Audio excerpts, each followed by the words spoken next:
mon nom est Zoé et je suis élève de 5e secondaire ici à MT. Si je prends de votre temps aujourd'hui, c'est pour vous parler d'un sujet super important, mais dont on parle pas assez, les troubles du comportement alimentaire.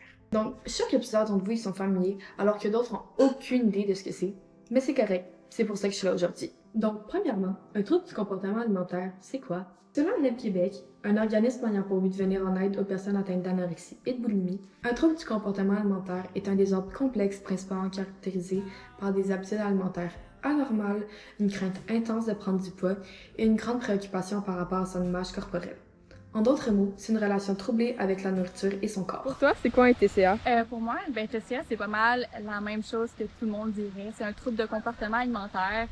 Fait que ça regroupe pas mal d'affaires, l'anorexie, la boulimie, plein d'autres choses, là. Donc, c'est très large. Bien qu'il existe une multitude de troubles du comportement alimentaire, aujourd'hui, nous allons nous concentrer sur un trouble qui touche près de 0,04% des jeunes femmes, l'anorexie mentale. Pour faire simple, une personne atteinte d'anorexie mentale ou nerveuse est une personne qui aura tendance à vouloir diminuer son poids, soit en mangeant moins ou en ayant une pratique sportive excessive.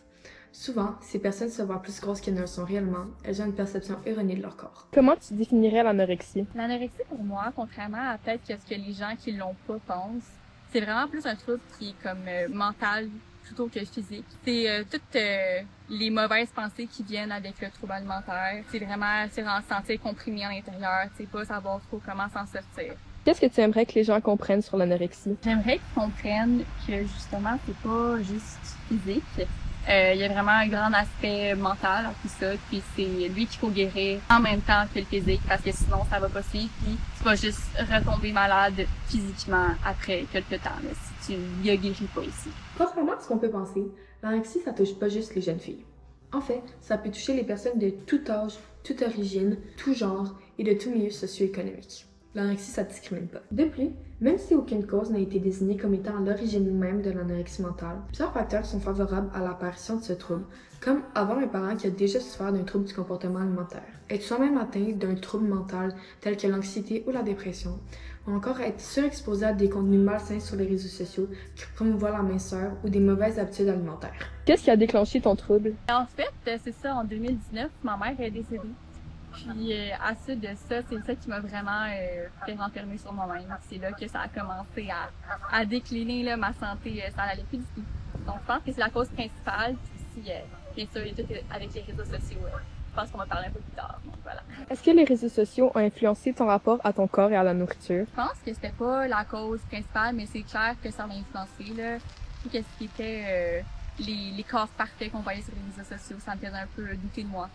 Puis c'est comme ça que ça l'a influencé mon rapport. Comment as-tu reçu ton diagnostic? En fait, c'était quelques mois avant que je sois hospitalisée. Les médecins commençaient à avoir une chute drastique de poids.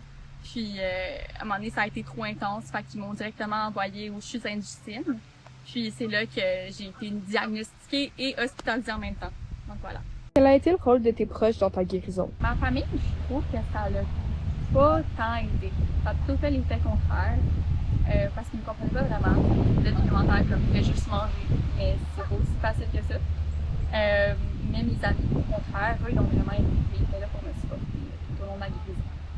Cependant, même si les profils sont variés et qu'il est dur d'identifier clairement les causes, seulement que les personnes souffrant d'anorexie mentale sont souvent des adolescentes ou des jeunes femmes perfectionnistes, très soucieuses de l'opinion des autres.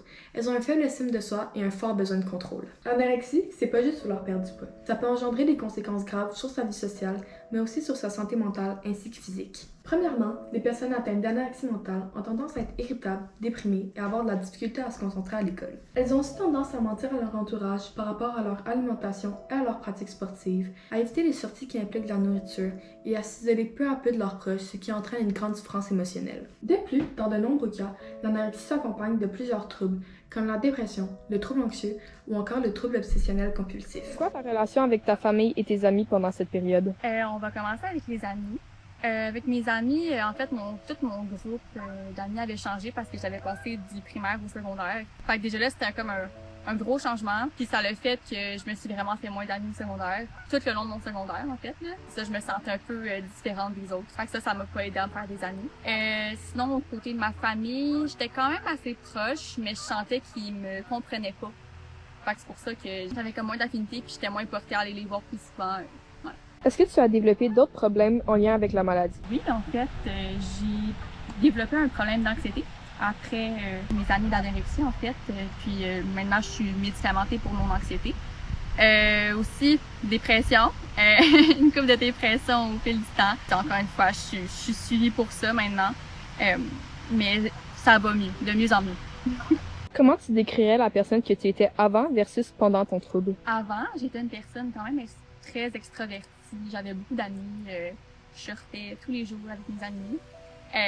Puis un grand clash quand même avec quand j'étais avec mon trouble alimentaire. J'étais vraiment très timide. Je sortais pas, j'avais pas tant d'amis à part à l'école. Fait que c'est ça.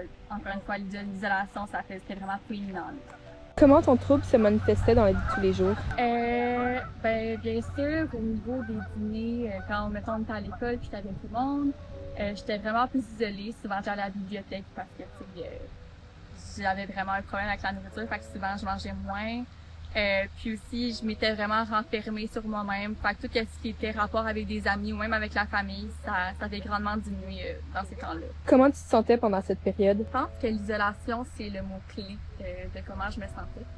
Je me sentais aussi très opprimée. Je me sentais un peu sous le contrôle de quelqu'un qui était moi-même, en fait, mais c'était un peu l'anorexie qui me contrôlait pendant ces moments-là. Donc voilà.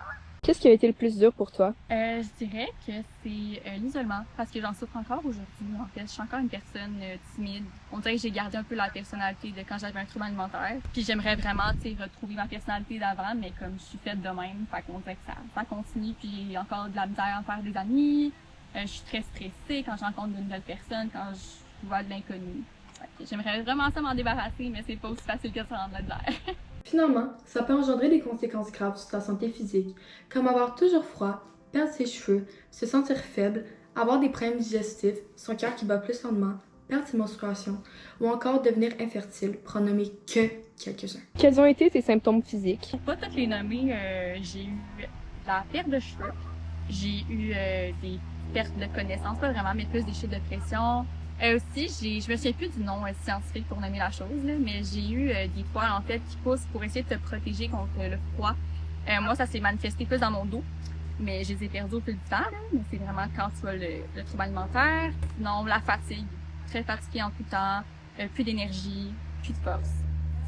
C'est pas mal ça en fait. Malheureusement, une personne sur 10 qui souffre d'anorexie mentale va mourir à des suites de problèmes de santé ou de suicide. Bon, je sais que ça sonne assez dramatique, mais la bonne nouvelle, c'est que c'est possible de s'en sortir. Si tu pouvais parler à ta toi d'avant, qu'est-ce que tu lui dirais? Je pense que je la rassurerais. Je lui dirais que ça va finir à un moment donné, qu'on va s'en sortir, puis que c'est pas éternel, là, cette souffrance-là, que ça va finir à un moment donné. Voilà. La première étape, c'est de prendre conscience de ce qui t'arrive et faire le choix d'aller mieux pour toi. Est-ce que tu te rendais compte de la gravité des choses à ce moment-là? Vraiment pas. Je pensais, mettons, quand j'ai été hospitalisée, je croyais vraiment que tous les cas autour de moi étaient plus graves que moi, puis je comprenais pas en fait pourquoi j'étais là. Après plusieurs hospitalisations, j'ai pu comprendre, là, en parlant aussi avec ceux qui étaient hospitalisés puis qui avaient les mêmes problèmes que moi. J'ai pu comprendre qu'en fait, on était tous dans le même bateau, puis que c'était grave. As-tu eu un déclic? Oui, j'ai eu un déclic.